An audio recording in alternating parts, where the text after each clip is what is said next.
Meditation book is teaching us these are three states that you have to have a love for this way, for the teaching. If you don't love the shaykh, you're not going to listen to that teaching.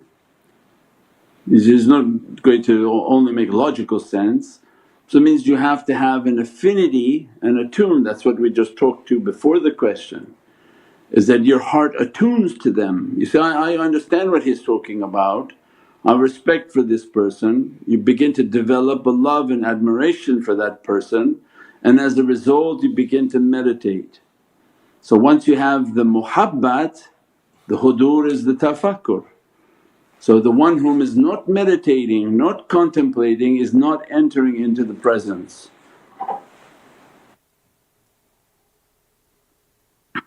And then they think that I want to get a ticket and go and spend 3 weeks there.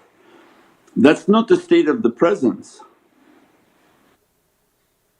The presence is that wherever you are, you meditate and contemplate that the shaykh is right in front of you and you're making your connection.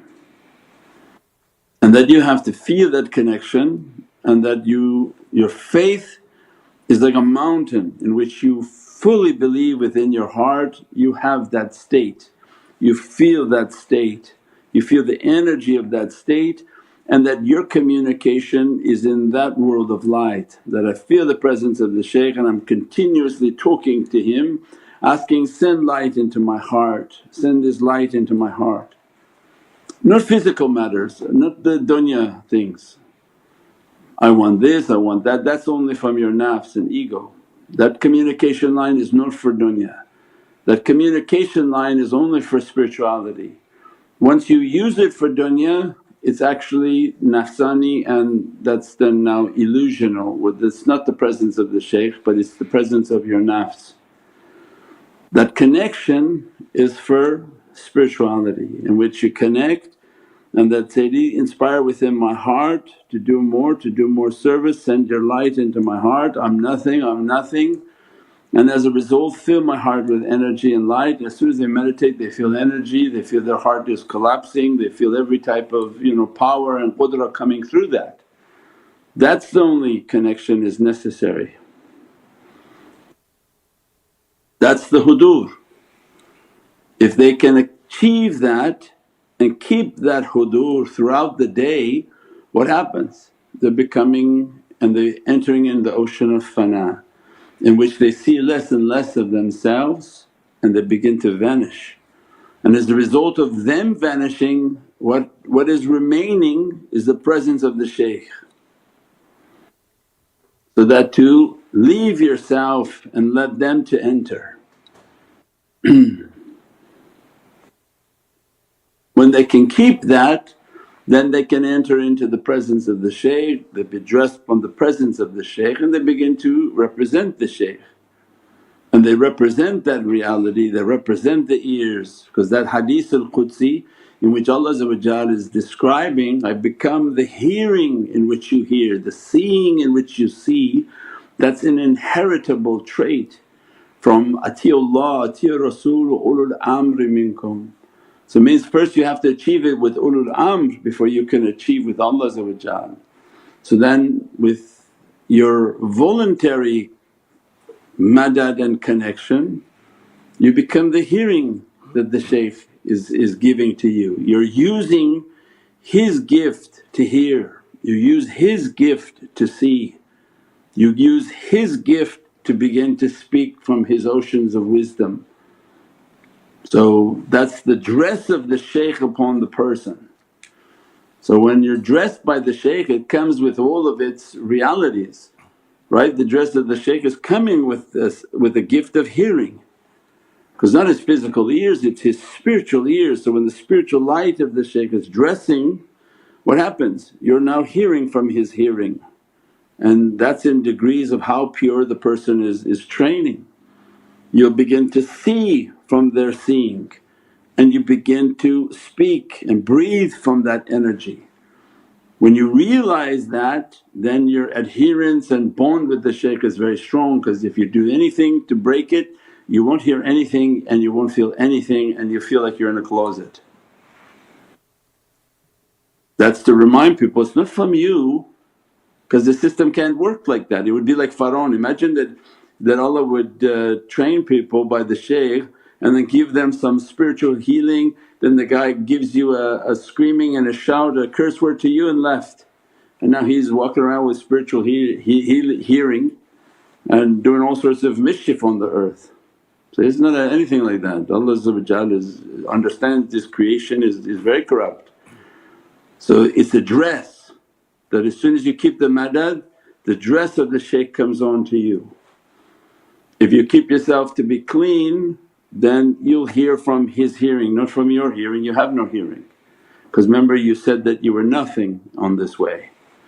If you acknowledge that you were nothing, nothing can't have anything.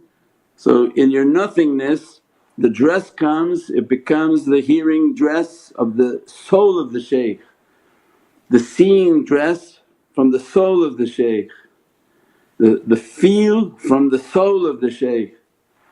When the servant is able to keep that with good manners, good practices, keeping the trust in what's been dressing upon him or her with their good characters and adherence to the holy sunnah of Sayyidina Muhammad and the sharia of Allah, what happens now?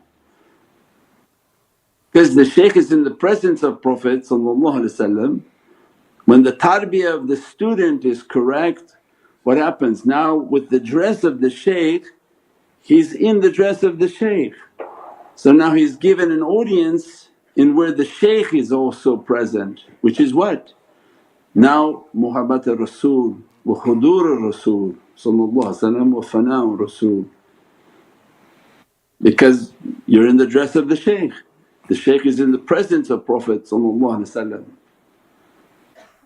Then that dress of the shaykh now sits in the presence with the shaykh, in the presence of Prophet.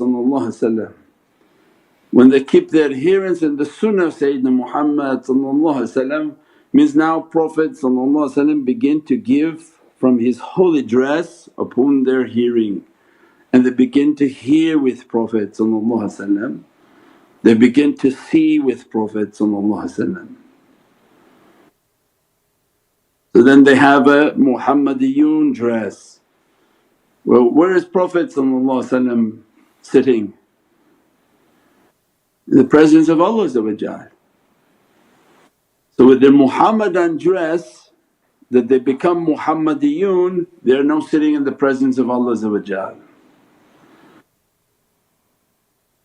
And they now understood that hadith from its reality, that Allah gives them a hearing, Allah gives them a seeing in which they hear what Allah wants them to hear, they see what Allah wants them to see, they breathe what Allah wants them to breathe.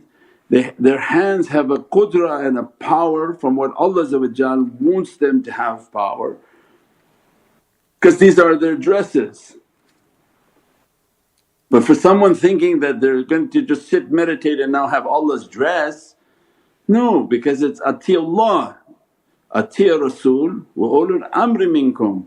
You had to obey Allah, you have to obey Prophet and you have to obey the ulul am. It's like a rope to you, you don't go to the top but you have to climb. So the rope's closest end to you is the ulul am, is the shaykh. So that's why then when I say I'm nothing, if you plan on walking away or doing anything bad, all vision will be cut, all hearing will be cut, all feeling will be cut. And if you were relying upon it, you feel like you're better off dead than walking this earth without that connection. Because the connection is so powerful and it is their source of life for them. And that's why we said the person whom has no connection, they have no understanding of what taqwa is. Somebody behind 7 feet of steel, what he knows about taqwa? They have no fear of Allah, they have no understanding of Allah. The one whom has fear, and it's not a fear of punishment anymore, it's the fear of immense love, that Allah dressing them and they don't want to lose that dress, they keep themselves clean. They keep their eyes clean, they keep their mannerism clean, they don't abuse the power they have, the energy they have. Otherwise immediately that dress will be taken off.